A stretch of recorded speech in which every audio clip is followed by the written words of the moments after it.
Media Vietnam sebut Shin Tae-yong ketakutan lawan timnas Indonesia. Media Vietnam waspadai 3 penyerang timnas Indonesia. Tangan kanan Shin Tae-yong jujur soal peluang main Ragnar Oratmangoen. Penyakit kronis yang harus disembuhkan Shin Tae-yong. Soal pemain keturunan, Mark Klok akui netizen terlalu kejam.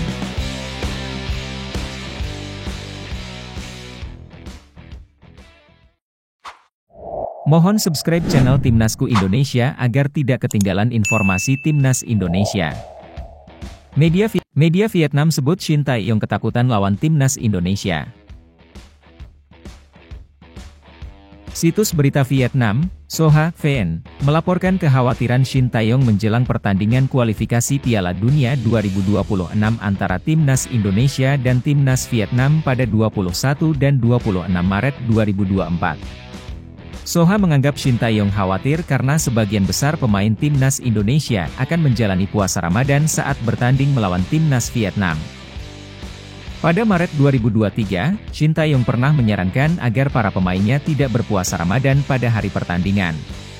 Alasannya adalah agar para pemain tidak kekurangan nutrisi yang diperlukan.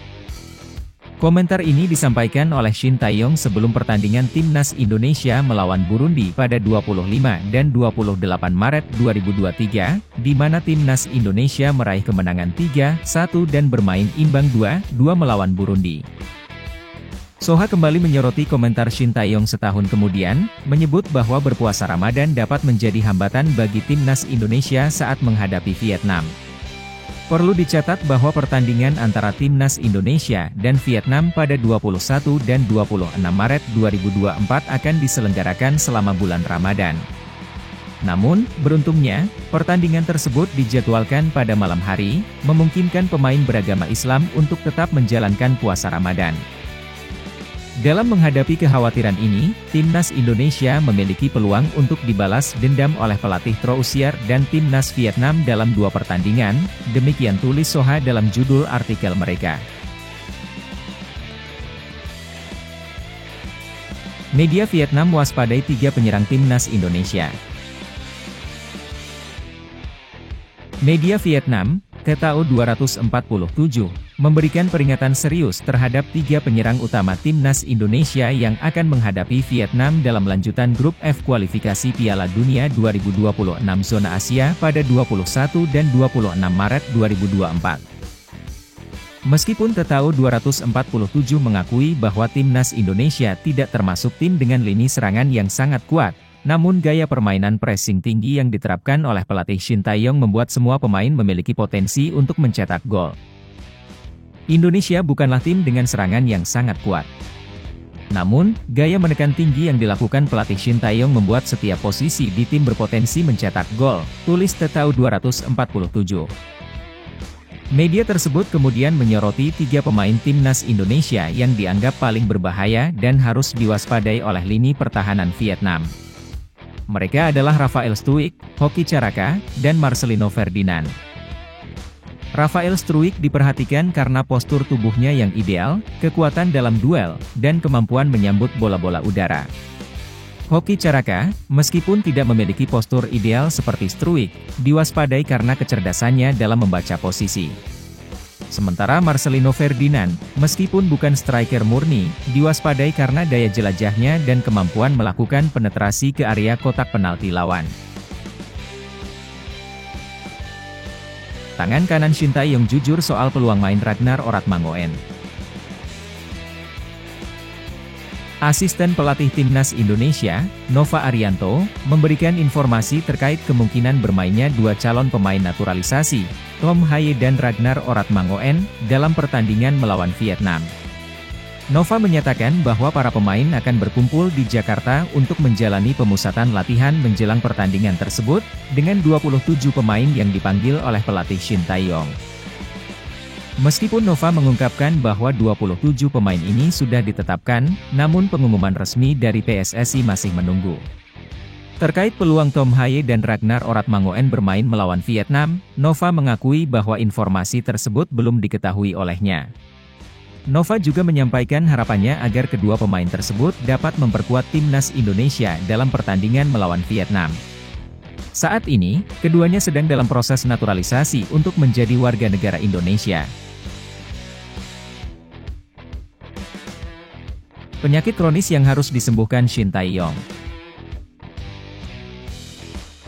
Satu tantangan besar yang dihadapi timnas Indonesia di bawah asuhan Shin Tae-yong adalah kurangnya kehadiran penyerang berbahaya di lini depan. Sejak memimpin timnas Indonesia pada tahun 2021, Shin Tae-yong belum menemukan penyerang kunci yang dapat mengisi posisi utama dalam skuad Garuda. Pada awal kepemimpinannya, Shin Tae-yong mengandalkan beberapa pemain seperti Muhammad Rafli, Dedik Setiawan, Kushedia Yudo, hingga Ezra Walian. Namun, melalui berbagai periode tersebut, pemanggilan pemain seperti Dimas Derajat, Dendi Sulistiawan, Hoki Caraka, Ramadan Sananta, dan Rafael Struijk juga tidak memberikan solusi yang memadai. Beberapa penyerang yang dipilih oleh Shin Tae-yong bahkan mengalami tantangan dalam produktivitas mereka bersama klub. Sebagai contoh, Dendi Sulistiawan baru mencetak 1 gol dari 22 penampilan bersama Bayangkara FC musim ini. Meskipun Ramadan Sananta berhasil mengemas 8 gol di Liga 1 2023 hingga 2024, tenaganya jarang dimanfaatkan oleh Shin Tae-yong. Ketidakmampuan menemukan penyerang unggul telah membuat timnas Indonesia kesulitan mencetak gol, terutama dalam kualifikasi Piala Dunia 2026 zona Asia dan Piala Asia 2023. Soal pemain keturunan, Mark Klok akui netizen terlalu kejam. Mark Klok, gelandang timnas Indonesia, mengakui bahwa masih ada perbedaan perlakuan antara pemain keturunan dan lokal di mata banyak pihak. Meskipun bukan berdarah Indonesia, Klok dapat memperkuat timnas Indonesia sebagai pemain naturalisasi. Sejumlah pemain lain juga turut berkontribusi bagi skuad Garuda karena memiliki keturunan Indonesia, dan mereka semua bersatu untuk mewakili negara, meski terus menerima kritik. Ketika timnas Garuda mengalami kekalahan, pemain-pemain ini seringkali menjadi korban kritik pedas dari netizen yang kecewa terhadap performa tim. Mark Klok, yang sudah meraih 19 cap sejak resmi menjadi WNI, mengakui adanya sentimen negatif terhadap pemain keturunan atau naturalisasi. Saya masih ingat, ada sedikit cerita, ujar Mark Klok, menyoroti pengalaman pribadinya sebagai pemain naturalisasi yang seringkali disorot dalam berbagai situasi. Sebagai pemain asing yang kemudian menjadi WNI, Mark Klok berharap bahwa kemenangan timnas Indonesia akan membawa pujian bagi seluruh pemain. Namun, di saat tim mengalami kekalahan, mereka kerap menjadi sasaran kritik pedas dari netizen.